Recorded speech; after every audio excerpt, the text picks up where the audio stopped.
الحمد لله نحمده ونستعينه ونستغفره ونؤمن به ونتوكل عليه ونعوذ بالله من شرور أنفسنا ومن سيئات أعمالنا من يهده الله فلا مضل له ومن يضلله فلا هادي له ونشهد أن لا إله إلا الله وحده لا شريك له ولا نذير له ولا مثل له ولا مثال له ولا جد له ولا ند له ولا جدال له ونشهد أن سيدنا ومولانا محمدا عبده ورسوله أما بعد فأعوذ بالله من الشيطان الرجيم بسم الله الرحمن الرحيم والذين يكنزون الذهب والفضة ولا ينفقونها في سبيل الله فبشرهم بعذاب أليم وقال النبي صلى الله عليه وسلم حسنوا أموالكم بالزكاة وداووا مرزاكم بالصدقة واستقبلوا الأمواج البلاء بالدعاء وقال النبي صلى الله عليه وسلم الصوم لي وأنا أجزي به أو كما قال النبي صلى الله عليه وسلم صدق الله العظيم صدق رسوله النبي الكريم ومن الشاهدين والشاكرين والحمد لله رب العالمين. دل کی گہرائیوں سے درود اللهم صل على محمد وعلى آل محمد كما صليت على إبراهيم وعلى آل إبراهيم إنك حميد مجيد. اللهم بارك على محمد وعلى آل محمد كما باركت على إبراهيم وعلى آل إبراهيم إنك حميد مجيد. میرے واجب الاکرام صد احترام عزیزان کرام، میں نے آپ لوگوں کے سامنے اللہ رب العزت کے کلام میں سے ایک آیت امام الانبیاء خاتم المجتبیٰ حضرت محمد مصطفیٰ صلی اللہ علیہ وسلم کے بے شمار ارشادات میں سے دو ارشاد تلاوت کیے ہیں. اللہ رب العزت کی بارگاہ میں دعا ہے کہ اللہ مجھے حق و سچ طور پر کہنے اور اس کے بعد مجھ سمیت تمام سننے والے مسلمانوں کو اس پر عمل کرنے کی توفیق عطا فرمائے. گزشتہ جمعے میں نے آپ لوگوں کے سامنے رمضان المبارک کی تیاری کے متعلق کچھ عرض کیا تھا اور اس میں امام الانبیاء کی ایک روایت عرض کی تھی.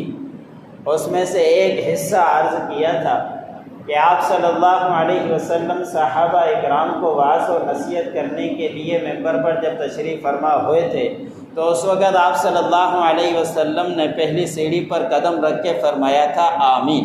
جب دوسری سیڑھی پر قدم رکھ کر پھر آپ نے فرمایا آمین.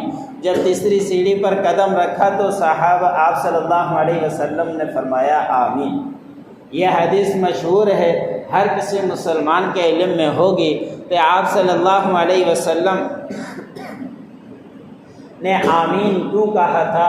تو صحابہ اکرام نے اس بارے میں آپ صلی اللہ علیہ وسلم سے سوال کیا تھا کہ یا رسول اللہ صلی اللہ علیہ وسلم، ہم نے اس سے پہلے کبھی آپ کو ممبر پر تشریف فرماتے ہوئے آمین نہیں سنا، آج ہم نے جو آمین سنا اس کی وجہ کیا ہے، کس وجہ سے آپ نے آمین فرمایا تھا؟ تو اس وقت آپ صلی اللہ علیہ وسلم نے جواب میں فرمایا تھا کہ میرے پاس ابھی جبرائیل علیہ السلام پہنچے تھے، انہوں نے 3 بد دعائیں دی تھی۔ ان 3 بد دعاؤں کے اوپر بعض روایتوں کے اندر آتا ہے کہ آپ صلی اللہ علیہ وسلم کو حضرت جبرائیل علیہ السلام نے فرمایا تھا کہ آپ آمین کہیے، کہ 3 بد دعائیں دی تھی، اس کے اوپر میں نے آمین کہا تھا۔ ایک بد دعا حضرت جبرائیل علیہ السلام نے یہ دی تھی کہ مسلمان کی زندگی میں اللہ رب العزت رمضان المبارک کا مہینہ دے اور اس مہینے کے اندر وہ اپنے گناہوں کی مغفرت حاصل نہ کر سکے۔ حضرت جبرائیل علیہ السلام نے فرمایا کہ ناکام ہو، برباد ہو وہ شخص۔ آپ صلی اللہ علیہ وسلم نے فرمایا تھا آمین۔ اندازہ کیجئے کہ حضرت جبرائیل علیہ السلام بد دعا دینے والے امام الانبیاء خاتم المجتبی حضرت محمد مصطفیٰ صلی اللہ علیہ وسلم بد دعا کے اوپر آمین کہنے والے، یہ بد دعا کبھی بھی رد نہیں ہو سکتی۔ اللہ رب العزت نے ہمارے اوپر احسان کیا کہ 20-25 رمضان گزر چکے، ایک اور رمضان کی نعمت سے نوازا ہے۔ ہمیں اس مہینے کے اندر اپنے اس بد دعا سے بچنے کے لیے حتی الامکان اپنے آپ کو کھپانا چاہیے، اپنے آپ کو عبادات کی طرح مشغول رکھنا چاہیے۔ جو دن 4-5 گزر چکے وہ گزر چکے، مزید جو دن باقی ہے اس کے اندر ہم نے بھرپور بڑھ کر عبادات کریں، اللہ رب العزت کی بارگاہ میں دعائیں کرتے رہیں، اور اس مہینے کے اندر اپنے 11 مہینوں کے خطاؤں کی معافی مانگ کر پھر اگلے مہینے کے اندر ہم داخل ہیں۔ اسے ہی آپ صلی اللہ جبرائیل علیہ السلام نے دوسرے اوپر آمین جو کہا تھا، حضرت جبرائیل علیہ السلام نے فرمایا کہ ناکام ہو، برباد ہو وہ شخص جس مجلس کے اندر آپ کا نام نامی آئے، آپ کا نام گرامی آئے اور اس کے اوپر اس مجلس والے درود آپ کے اوپر نہ پڑھیں، وہ بھی ناکام ہو، برباد ہو۔ اس لیے ہمارے لیے یہی تعلیم ہے، کسی بھی مجلس میں بیٹھے ہوں، امام الانبیاء خاتم المجتبی حضرت محمد مصطفیٰ صلی اللہ علیہ وسلم کا جب بھی نام آئے ہمیں زبان مبارک سے صلی اللہ علیہ وسلم کہنا چاہیے۔ اور یہ مسئلہ بھی یاد رہے کہ اگر ایک مجلس کے اندر کئی دفعہ آپ صلی اللہ علیہ وسلم کا اسم گرامی آیا تو ہم مسلمانوں کے اوپر ایک دفعہ کہنا تو واجب ہی ہے۔ اگر کوئی ایک دفعہ بھی نہیں کہتا تو گناہگار ہوگا، اگر اس کے بعد بھی نام آتا ہی رہتا ہے تو بار بار کہنے سے اجر بڑھے گا، مستحب اجر ملے گا، ثواب ملے گا، لیکن گناہگار نہیں۔ لیکن کوئی ایک دفعہ بھی نہیں پڑھتا وہ سخت گناہگار۔ اور آپ صلی اللہ علیہ وسلم نے فرمایا کہ جب میں نے تیسری سیڑھی پر قدم رکھا تھا تو اس وقت جبرائیل علیہ السلام نے فرمایا کہ ناکام ہو، برباد ہو وہ شخص جس شخص کی زندگی میں اس کے والدین بڑھاپے کو پہنچ جائیں اور اپنے والدین کی خدمت کر کے وہ جنت حاصل نہ کر سکے، وہ بھی ناکام ہو، برباد ہو۔ اب یہ 3 بد دعائیں ایسی، ہم ان 3 بد دعاؤں سے اپنے آپ کو بچانے کی کوشش کریں۔ اللہ رب العزت نے ایک مہینہ اور ہمیں عطا فرما دیا، اس مہینے کے اندر ہمیں بڑھ چڑھ کر عبادات کریں، گزشتہ گناہوں کی معافی مانگیں، اور اس کے بعد جو دوسری بد دعا ہے آپ صلی اللہ علیہ وسلم کا نام گرامی جب بھی جس مجلس میں آئے ہمیں اپنے زبان مبارک سے آپ صلی اللہ علیہ وسلم کے اوپر درود بھیجنا ضروری سمجھنا چاہیے۔ تیسرا کام جو بد دعا کا ہے وہ اپنے والدین کی خدمت کرنا۔ اس کے اندر آج کے معاشرے کے اندر بہت ہی زیادہ کمی پائی جا رہی ہے۔ ہمیں جیسے والدین کی قدر کرنی چاہیے، ہم ایسے اپنے والدین کی قدر نہیں کرتے۔ ہمیں والدین نے پاسا پولا بڑا کیا، ہمارے لیے کتنی تکلیفیں وہ جھیلی، وہ اس وقت وہ سمجھتا ہے جب وہ خود باپ بنتا ہے، اپنی اولاد کی پرورش اپنے ذمہ آتی ہے، اس وقت سمجھ میں آتی ہے کہ ہمیں اپنے والدین نے کس طرح پالا تھا۔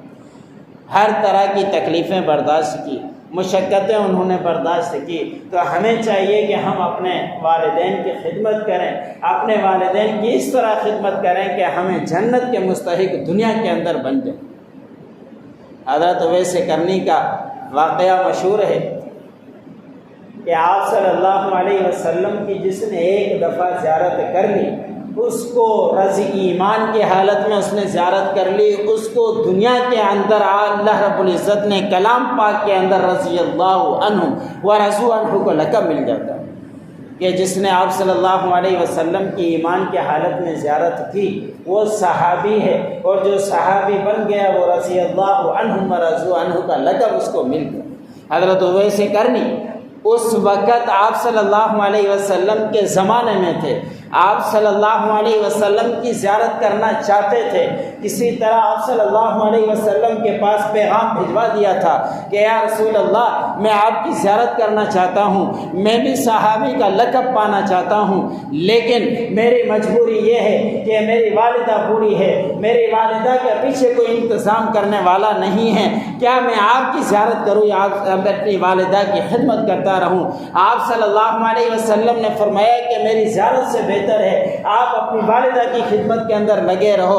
اپنی والدہ کی خدمت میں وہ لگے رہے یہاں تک کہ آپ صلی اللہ علیہ وسلم دنیا سے پردہ مٹا گئے۔ آپ صلی اللہ علیہ وسلم کے وصال کے بعد آپ صلی اللہ علیہ وسلم نے حضرت عمر رضی اللہ تعالی عنہ کو ایک پیغام دیا تھا کہ ایک شخص کرن سے یمن سے آئے گا، وہ کرنی ہوگا، اس کا نام اویس ہوگا، جب وہ آئے اپنے حق میں اس سے دعائیں کروا لیں۔ کس صحابی کے لیے آپ صلی اللہ علیہ وسلم نے فرمایا؟ اس صحابی کے لیے جو حضرت عمر رضی اللہ تعالیٰ عنہ صحابی ہیں۔ آپ صلی اللہ علیہ وسلم نے حضرت عمر کے لیے فرمایا تھا لو کان بعدی نبی لکان عمر بن خطاب، کہ اگر میرے بعد کوئی نبی ہوتا تو عمر بن خطاب ہوتا، لیکن اس صحابی کو آپ صلی اللہ علیہ وسلم فرماتے ہیں کہ جب اویس کرنی آئے تو اپنے حق میں ان سے دعائیں کروا دیں۔ اندازہ کریں کہ والدین کی خدمت کا کتنا اجر۔ اس رمضان المبارک کے مہینے کے اندر ہم یہ بد دعا سے بچنے کے لیے اپنے والدین کی بھرپور خدمت کریں، اپنے والدین کی پاؤں جھکے دبائیں، اپنے والدین کے ہر ضروریات کو پورا کریں۔ جس طرح کے بچپن کے اندر ہماری ہر خواہش وہ پورا کیا کرتے تھے، ہمیں اسی طرح اپنے والدین کی بڑھاپے کے اندر ہر خواہش پوری کرنی چاہیے۔ جب چھوٹا بچہ ہوتا ہے رو رو کر جب اپنے والدین سے منواتا ہے تو ہمیں بھی اللہ رب العزت سے ایک مہینے کے اندر رو رو کر اپنے اللہ رب العزت کو منوا لیں۔ یہ مہینہ اللہ رب العزت نے ہمیں عطا فرمایا۔ اور اس مہینے کی جو حدیث میں نے آپ لوگوں کے سامنے تلاوت کی، حضور صلی اللہ علیہ وسلم نے فرمایا، حدیث قدسی ہے، بخاری شریف کے اندر اور مسلم شریف کے اندر یہ حدیث موجود ہے۔ آپ صلی اللہ علیہ وسلم نے فرمایا الصوم لی وانا اجزی بہ، کہ یہ روزہ میرے لیے ہے، میں ہی اس کا اجر دوں۔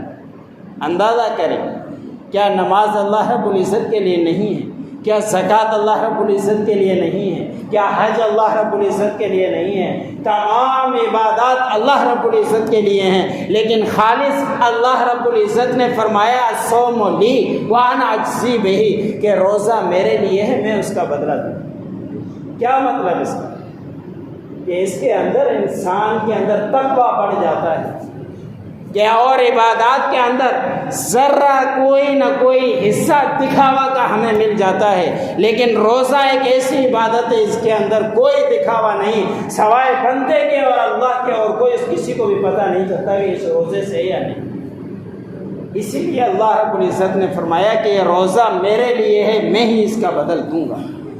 انسان اس لیے اللہ رب العزت نے قرآن پاک کے اندر فرمایا کہ روزے تمہارے اوپر اس لیے فرض کیے گئے تاکہ تم تقویٰ والے بن جاؤ۔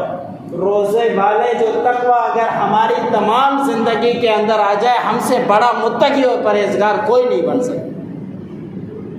ہم چھپ کر جا کے گناہ کر لیتے ہیں کہ کوئی دیکھنے والا نہیں ہے، گناہ کر دیا، لیکن روزے کے اندر کتنا بھی سخت گناہ گار ہو، کوئی دیکھنے والا بھی نہ ہو، بند کمرہ ہو اور سامنے فریزر ہو، فریزر کے اندر سب چیزیں موجود ہو، لیکن اس کے باوجود بھی فریزر کو کھول کر کھاتا اس لیے نہیں ہے کہ وہ روزے کی کیفیت کے اندر ہو۔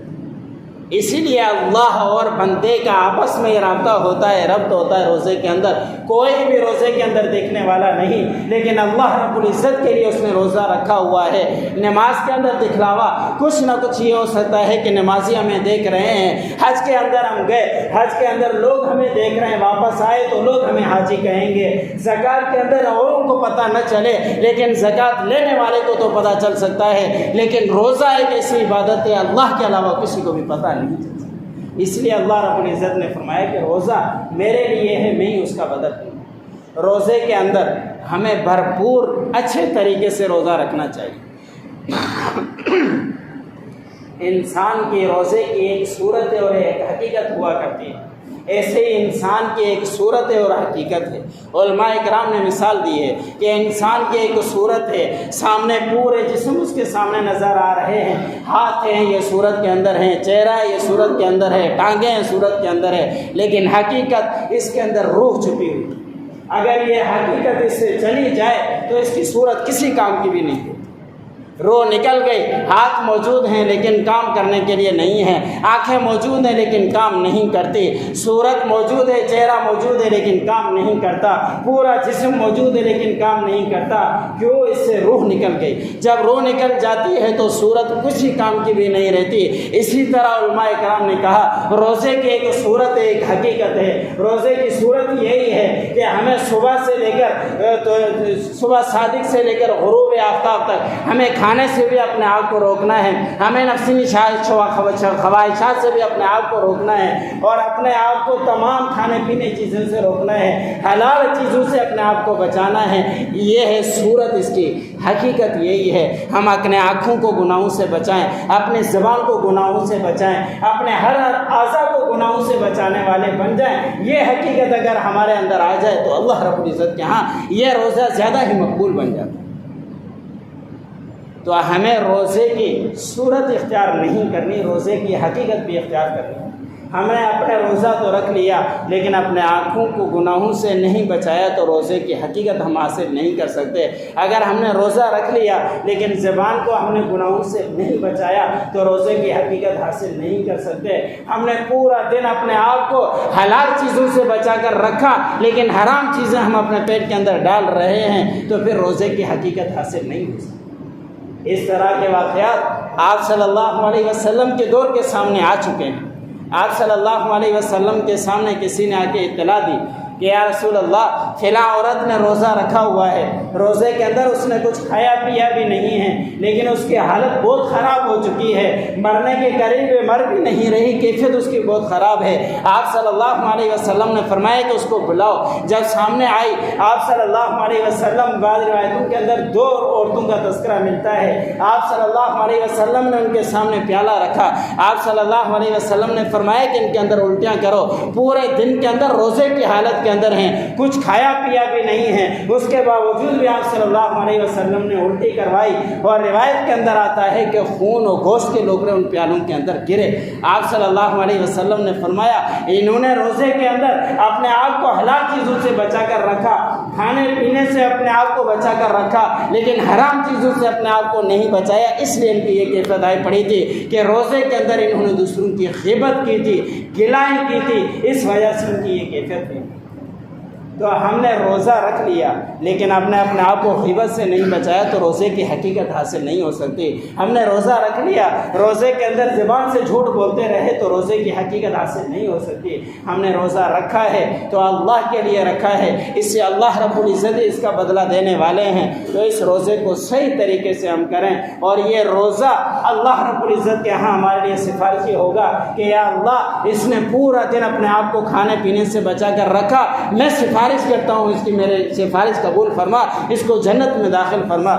یہی قرآن اللہ رب العزت کی بارگاہ میں گواہی دے گا اور ہمارے حق میں سفارش کرے گا، یا اللہ یہ پورا دن روزے کی کیفیت کے اندر رہا، رات ہوئی، رات کے اندر 20 رکعت قرآن پاک پڑھنے کے لیے کھڑا رہا، یا اللہ میں قرآن سفارش کرتا ہوں میرے حق میں اس کی سفارش قبول فرما۔ یہ روزہ بھی ہمارے لیے سفارشی بنے گا، یہ رات کو قرآن کا سنت تراویح پڑھنا بھی ہمارے لیے سفارشی بنے گا، لیکن اس کو صحیح طریقے سے ہم ادائیگی کرنے والے بن جائیں۔ اللہ رب العزت کی بارگاہ میں دعا ہے جتنی بھی باتیں اللہ مجھے بھی سننے والوں کو ان باتوں پر عمل کرنے کی توفیق عطا فرمائے، اور یہ مہینہ ہمارے لیے مغفرت کا ذریعہ بنائے۔ جو کہا سنا اللہ مجھے اور سننے والوں کو عمل کرنے کی توفیق۔